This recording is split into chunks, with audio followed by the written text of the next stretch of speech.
মানুষের সঙ্গীর প্রয়োজন সবচাইতে বেশি হয় কখন জানেন? বৃদ্ধ বয়সে। মানুষ প্রচণ্ড রকমের নিঃসঙ্গতায় ভোগে কখন জানেন?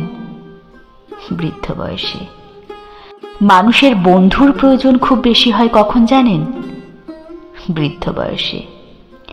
অথচ কি আশ্চর্য, এই সমাজে বৃদ্ধ বয়সেই সঙ্গী বাছাইয়ের আরোপ করা আছে নানান ধরনের অদৃশ্য নিষেধাজ্ঞা। বন্ধুদের সঙ্গে বৃদ্ধকালে সময় কাটানোকে ধরা হয় চরম বিলাসিতা। অদ্ভুত না ব্যাপারটা? বৃদ্ধ বয়সে দীর্ঘদিন ধরে নিঃসঙ্গতায় আর অবসাদে ভুগে ভুগে যারা আত্মহত্যা করছে, সেটা আত্মহত্যা নয়, মূলত হত্যায়। আমাদের সমাজ আর সমাজের নিয়মগুলোই তাদের বাধ্য করে ওই পথে হাঁটতে। এই সমাজ পাশে দাঁড়াতে না পারলেও পেছনে লাঠিটা ঠিকই মারতে পারে। এ জগতে নিঃসঙ্গতার চেয়ে ভয়ানক রোগ আর একটাও নেই। যৌবনে আমরা আমাদের সময়টা চাইলেই কাজে, ব্যস্ততায় কিংবা বন্ধুদের সঙ্গে গল্পে, আড্ডায় অনায়াসে কাটিয়ে দিতে পারি।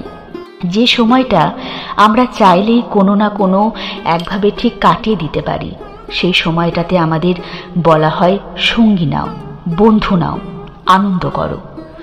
অথচ যে সময়টাতে মানুষ বয়সের ভারে নুয়ে যায়, নিঃসঙ্গতায় ডুবে যায়, একাকিত্বে জঘন্যভাবে মরে যায় প্রতিটি মুহূর্তে, সে সময়টাতে সমাজে অনেকটা নিয়ম করেই বলা হয় তোমার সঙ্গী বাছাই অন্যায়, আনন্দ করা অযৌক্তিক।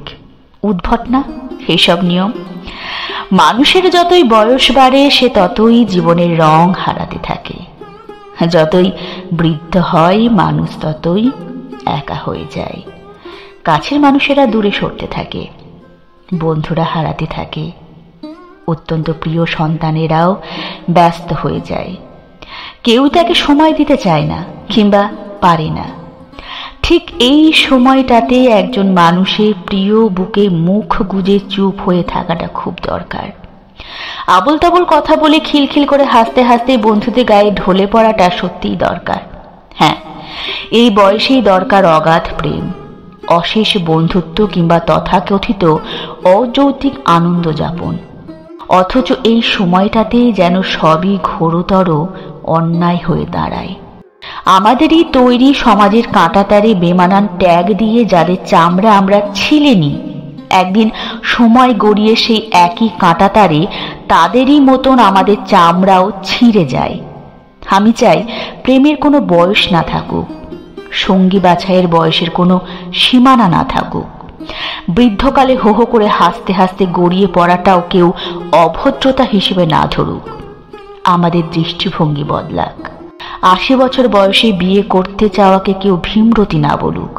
৫০-এর পরেও কপালের টিপ, নীল শাড়ি কিংবা ম্যাচিং করা চুড়ি পরাটাকে কেউ বেখাপ্পা না বলুক।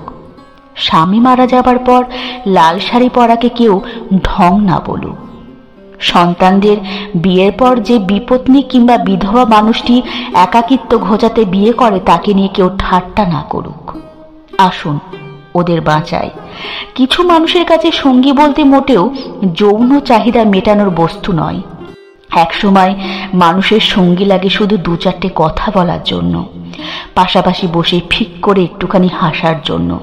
বিশ্বাস করুন, একটা সময় সঙ্গী লাগে আর কিছু নয়, শুধু চোখের দিকে অপলক তাকিয়ে থাকার জন্য, একজোড়া প্রিয় চোখের দৃষ্টিতে বাঁচার জন্য। সত্যি আর কিছুই নয়। আসুন বদলায়। একদিন একদিন করে আমরাও তো ওদেরই দলে যাচ্ছি, তাই না?